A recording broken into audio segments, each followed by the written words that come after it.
convido a abrir no Salmo de número 2. Abra sua Bíblia no Salmo de número 2.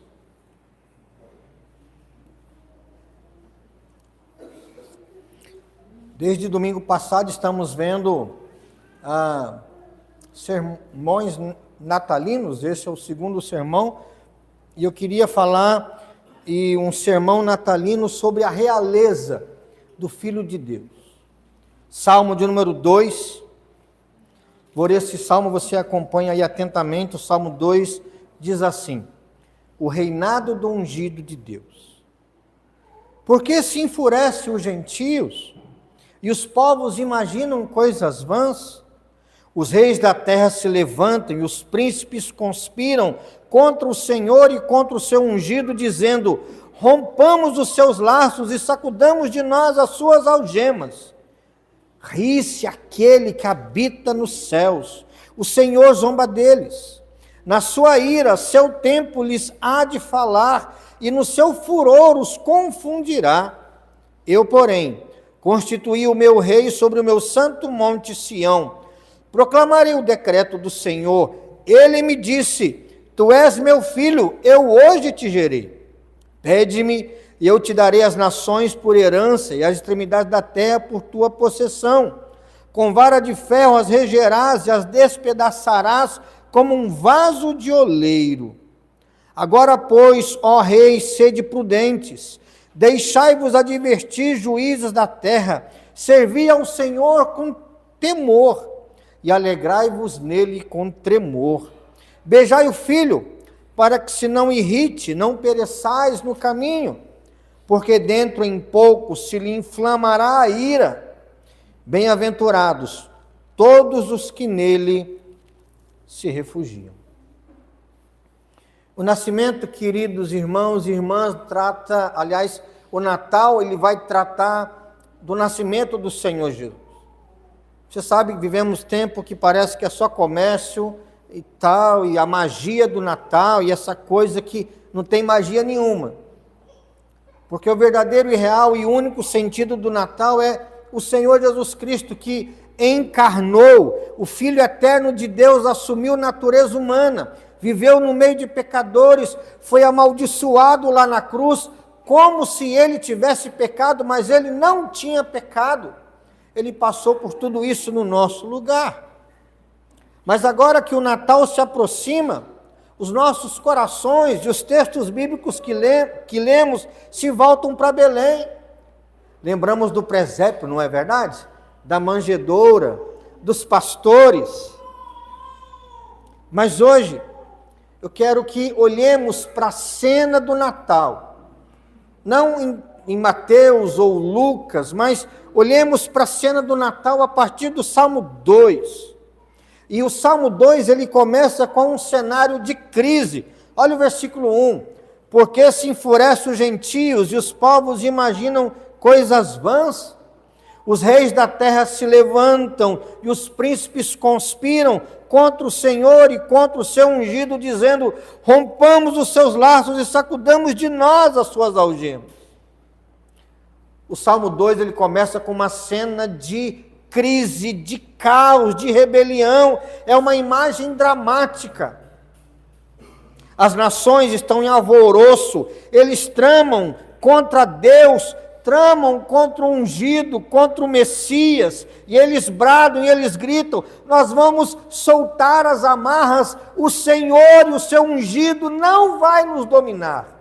O Senhor e o seu ungido não vai nos governar, não vai reinar sobre nós. Nós não queremos nada com o Senhor e não queremos nada com o ungido do Senhor. O Salmo 2 começa com uma cena de caos, de crise e de rebelião. Mas, se pensarmos no tempo que Maria recebe o Espírito Santo, fica grávida e eles vão para Belém para o recenseamento, não é a mesma cena praticamente? Este é o cenário do primeiro Natal. Lembram de Herodes? O texto que lemos no início do culto, falo dos magos querendo visitar o Senhor Jesus, e eles vão para Jerusalém procurando onde está o recém-nascido rei dos judeus. Viemos para adorá-lo, e Herodes e Jerusalém, e os sacerdotes e os principais ali, religiosos e líderes do povo, eles ficam agitados, eles ficam nervosos, e Herodes fala assim: vão lá, vê onde é que ele está e me conta para eu ir adorá-lo. Mas na verdade o que Herodes queria? Queria matar o recém-nascido rei dos judeus. Tanto é verdade que quando os magos vão embora por outro caminho e Herodes se sente enganado, ele manda matar em Belém e nos arredores todos os meninos de 2 anos para baixo. Não é a mesma cena? Não queremos ser governados por esse rei. Não só Herodes, Roma e a humanidade caída estavam sem saber em rebelião contra o plano de Deus. Mas Deus tinha um plano muito maior para acabar com essa rebelião. As nações aqui não querem nada com Deus, os príncipes conspiram, eles querem romper as algemas de Deus. Oséias 11 vai dizer que as algemas de Deus são feitas de amor, laços de amor. No entanto, para resolver a rebelião, o que Deus fez? Enviou o rei, enviou o seu filho. Eu quero ver com os irmãos nessa noite, rapidamente, 3 lições no Salmo 2, a respeito desse nascimento do Senhor Jesus Cristo. A primeira lição é sobre a realeza inabalável do Messias. A realeza inabalável do Messias que foi prometido. O texto não começa com reis e príncipes se rebelando contra o Senhor e o seu ungido, mas olha o que diz o versículo 4. Ri-se aquele que habita nos céus, o Senhor zomba deles. Na sua ira, a seu tempo lhes há de falar, e no seu furor os confundirá. Eu, porém, constituí o meu rei sobre o meu santo monte Sião. Quando Deus olha para a rebelião dos príncipes, dos reis, dos governantes, o que é que Deus faz? Versículo 4, Deus ri. O que é que esses homens podem fazer contra Deus? Os impérios caem, os reis são levantados e são derrubados, e o Senhor continua governando. O riso e a ira de Deus são a resposta divina contra essa rebelião de homens que se levantam contra o ungido do Senhor. Por quê? Por que Deus ri? Deus ri não só porque os homens não têm força para lutar contra Deus, mas porque Deus já planejou sua vontade, executa sua vontade, e a conspiração humana contra o ungido do Senhor é uma conspiração fútil, vazia, vã. Lembram que as pessoas queriam acabar com a influência de Jesus e gritaram o que lá em Jerusalém? Crucifica-o, crucifica-o, e mal sabiam eles que é exatamente a crucificação que Deus usaria para redimir homens e mulheres do pecado e levá-los para o paraíso. Deus ri quando os homens se levantam contra ele. A promessa de Deus é cumprida. Versículo 6, não adianta vocês tentarem, não adianta vocês conspirarem, porque eu, porém, constituí o meu rei sobre o meu santo monte Sião. A ideia do monte Sião aqui é o lugar da habitação de Deus, aonde de lá ele governa e abençoa toda a terra. A promessa é cumprida. Deus declara: eu, porém, constituí o meu rei sobre o meu santo monte Sião. Esta é a realeza do Messias, ele é rei. O Natal não é apenas para você e eu pensarmos em Jesus na manjedoura, um bebê inocente, um bebê frágil, um bebê desprotegido. O Natal é para lembrar você e a mim que nasceu o Rei dos Reis. E por mais que tenham conspirado contra ele, a conspiração contra o Messias não prospera e ela cai por terra. Amém, irmãos? Jesus nasceu não para ser um líder temporário. Onde está Herodes?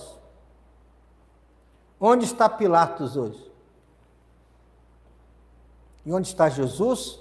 Num alto e sublime trono. O significado do Natal, então, aqui, nesse primeiro ponto, da realeza inabalável do Messias prometido, é que o Salmo 2 nos lembra que aquele berço humilde em Belém é, na verdade, o início da coroação do rei. Ele, o Senhor Jesus, que nasceu ali em Belém, ele é o descendente de Davi, que cumprirá a promessa de Deus. A promessa é: eu constituí o meu rei sobre meu santo monte Sião. O Natal é um lembrete do governo de Deus. Ele ri porque seu rei está soberanamente no trono e no lugar dele. E não importa quantos homens se levantam contra Jesus. Não importam quantos impérios e reinados e governantes se levantem contra Jesus. Jesus é rei e é vitorioso. E o trono dele vai durar quanto tempo? Para sempre e sempre. Primeira lição, então, é a realeza inabalável do Messias prometido. Os governantes se levantam, mas eles vão cair. A segunda lição é sobre a identidade divina do Filho gerado, do Filho prometido. Olha o versículo 7, que diz assim: proclamarei o decreto do Senhor. Ele me disse: tu és meu filho, eu hoje te gerei. A declaração messiânica no versículo 7 é que o rei fala. Perceba o seguinte: o Salmo 2, ele provavelmente foi escrito pelo rei Davi. E o rei Davi, ele está proclamando isso aqui de uma forma profética, mas você deve imaginar no próprio Senhor Jesus cantando o Salmo 2. E o rei diz assim: o Senhor disse para mim. E o que é que o Senhor disse para mim? Tu és meu filho, eu hoje te gerei. A declaração messiânica, então, é o rei falando e citando o decreto de Deus, de que ele é o filho e que Deus estava gerando ele. Esta é a prova da identidade divina do Messias. Jesus não é apenas homem, irmãos. Ele é Deus e homem. Quando Maria perguntou para o anjo, que o anjo falou assim: você vai ficar grávida e vai nascer. E ela fala assim: mas eu não tenho relação com homem algum. E o anjo fala assim: descerá sobre ti o Espírito Santo e o poder do Altíssimo te envolverá como uma sombra. Porque o ente santo que vai ser gerado em você será chamado Filho de Deus. Hebreus capítulo 1, versículo 5, tem uma frase muito interessante para nós. Pois a qual dos anjos disse jamais, tu és meu filho, eu hoje te gerei, e outra vez eu lhe serei pai, e ele me será filho? É o texto aqui de Hebreus 1, 5, versículo 6, ele está no contexto em que, na hora do nascimento de Cristo, o autor de Hebreus olha para Jesus nascendo lá da Virgem Maria, e o anjo, e o autor de Hebreus fala assim: naquele momento, o Salmo de número 2, versículo 7 estava se cumprindo, o Filho eterno gerado de Deus nasceu de Maria. Então, Hebreus 1, 5, ele aplica diretamente o Salmo 2, 7 ao Senhor Jesus, no contexto do seu nascimento, da sua exaltação, da sua superioridade sobre os anjos. Jesus é superior aos anjos? Claro que é. E Deus diz: eu hoje te gerei. E isso não se refere a um começo no tempo. Teve algum momento em que o Filho de Deus não existia. Não, não é isso. O que nós cremos na nossa fé é que Jesus, ou o eterno Filho de Deus, é eternamente gerado do Pai, assim como o Espírito Santo eternamente procede do Pai e procede do Filho. Eu hoje te gerei, não é sobre um tempo, um começo em que Jesus não existia, mas é a declaração eterna da sua filiação divina. É o Filho eterno de Deus, a segunda pessoa da Trindade, que encarnou, que assumiu natureza humana e nasceu nessa terra para nos salvar. O Salmo 2, versículo 7, então, fala da identidade divina desse que nasceu. Foi colocado numa manjedoura? Foi colocado numa manjedoura. Foi adorado por pastores? Sim. Pelos magos? Sim. Seus pais tiveram que fugir para o Egito para ele não morrer? Sim. Mas é Deus, eternamente gerado. Esse é o significado do Natal, irmãos. O bebê de Belém é o Filho de Deus gerado, a segunda pessoa da Trindade que se tornou carne. O presente de Natal de Deus para o mundo é Ele mesmo, em natureza humana. Isso é muito bonito, eu vou até repetir. O presente de Deus para a humanidade do Natal é exatamente o próprio Deus assumindo natureza humana para viver no meio de nós. E como Deus e homem, o Messias prometido que nasceu, vai governar pelos séculos dos séculos, e o seu reinado não terá fim. Jesus que nasceu em Belém, ele é o Emanuel, Deus conosco. Eu repito, ele não é menino mais, né? Ele está lá no céu hoje, sentado à direita de Deus. Deus e homem, corpo, carne, unha, cabelo, tudo certinho lá. E de lá, ele governa todas as coisas. E um dia, quando ele voltar, diz a Bíblia em diversos textos, nós o veremos como ele é, porque nós seremos como ele é. Então, o Salmo 2, ele fala da realeza inabalável do Messias prometido. O Salmo 2 fala da identidade divina do Filho gerado. A identidade dele é o quê? Ele é Deus eternamente com o Pai. E a terceira e última lição natalina, aqui a partir do Salmo 2, é sobre a adoração e a submissão que todos devem dar a Jesus. O versículo 10 vai dizer assim: agora, pois, ó reis, sede prudente, deixai-vos advertir, juízes da terra, servi ao Senhor com temor e alegrai-vos nele com tremor. Beijai o filho para que se não irrite e não pereçais no caminho, porque dentro em pouco se lhe inflamará a ira. Bem-aventurados todos os que nele se refugiam. Esses 3 versículos finais do Salmo 2, ele é um convite urgente a que nós adoremos ao Senhor. Versículo 10 e 11, ele diz para os reis serem prudentes. Ele adverte os juízes da terra para se voltarem para o Filho de Deus. E após revelar o plano e o Filho, o Salmo se volta para as nações rebeldes. Sabe, os reis que no início estão se rebelando contra o Senhor e contra o Messias?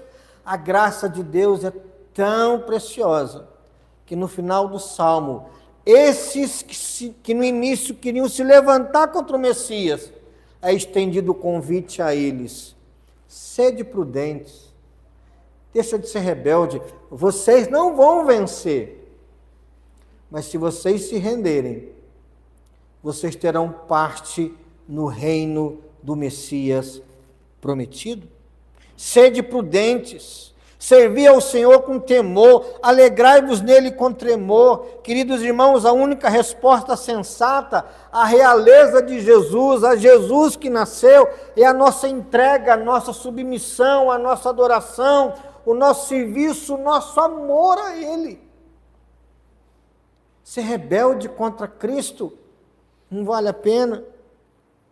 A ordem central é essa, e há um comando, versículo 12: beijai o filho, para que não se ire, para que não se irrite e não pereçais no caminho. Beijar o filho é ter fé. Beijar o filho é confiar nele. Beijar o filho é se submeter a ele. Beijar o filho é se inclinar diante de Cristo e adorá-lo, como os magos fizeram, como os pastores fizeram. E tantos homens e mulheres na história fizeram. Se inclinaram diante de Jesus e o adoraram. Beijai o filho para que não se irrite. Eu até comentei hoje de manhã, nada alegra mais o coração de um pai, de uma mãe, do que você tratar bem o filho dele, não é verdade? Você chega para um pai, para uma mãe e fala assim: como seu filho é inteligente, como seu filho é bonito, como ele é educado, como ele é especial. Como é que os pais ficam? Não, ficam até com o coração aberto para você. Mas já pensou se você chegar para alguém e falar assim: ó, seu filhinho não presta, viu? O coração dos pais se fecham, não se fecham? Pode dar até briga. Quando o Salmo 2, versículo 12 fala assim: beijai o filho, é a mesma coisa. Porque Deus Pai só nos abençoa se nós amamos o Filho dele, Jesus. Deus Pai só nos dá a vida eterna se nós confiamos no Filho dele, que é Jesus. Se nós adoramos o Senhor Jesus, nós temos tudo com Deus. Mas se nós não amamos o Senhor Jesus, se nós não o beijamos, se nós não o confiamos e depositamos a nossa vida nele, o Pai tem o coração fechado para nós. Isso é terrível. Beijar o filho não com lábios apenas, mas com joelhos dobrados. Presentes de ouro, incenso e mirra simbolizam a nossa entrega pessoal àquele que é rei, àquele que tem um ministério de nos salvação e àquele que morreu na cruz e ressuscitou para nos salvar. Se não beijarmos o filho, queridos irmãos e irmãs, se não nos metermos à fé em Jesus, enfrentaremos a ira de Deus. Mas se o beijarmos, a promessa é, olha o finalzinho aí do versículo 12, se nós o beijarmos, se nós amarmos, qual é a promessa? Bem-aventurados, mais do que felizes, são todos os que nele se refugiam. Essa é a promessa para aqueles que beijam a Jesus, que amam o Senhor Jesus. O Salmo 2, então, para concluir, ele revela a rebelião do homem, mas ele revela mais ainda a realeza do Messias. Você é rei e eu te coloco no trono para sempre. O Salmo 2, ele revela também a identidade divina do Messias. Quem é o Messias? É o Filho eterno de Deus, eternamente gerado, mas que também no dia do nascimento foi gerado no ventre de Maria para salvar todos nós. O Salmo 2 também, ele nos faz uma exigência. Qual é a exigência? Submissão, entrega, fé, adoração ao Messias que nasceu. O Natal nos apresenta o rei na manjedoura. Nossa resposta não pode ser indiferença, não pode ser rebelião, não quero nada, eu quero pegar essas cordas de Deus aqui, sair fora daqui. Não. A nossa resposta ao Salmo 2, ao nascimento de Jesus, não é a rebelião, mas a submissão. E eu pergunto para você, de forma bem pastoral, né? Como todo pastor gosta de fazer no final da pregação, né? Você já beijou Jesus? Você já beijou o Filho de Deus? Você confia nele de todo o coração? Você depende dele completamente na sua alma. Você já entendeu que não dá para correr de Jesus, não dá para correr para longe dele e não dá para correr contra ele. Deus ri de quem se levanta contra ele. Mas aqueles que amam o Filho têm tudo com o Pai Celeste. Aqueles que confiam no Rei Jesus são abençoados, encontram paz e não ira. Que neste Natal você e eu encontremos a paz eterna no Rei que reina para sempre. Nasceu humilde lá em Belém, mas ele é o Rei dos Reis e Senhor dos Senhores. Amém?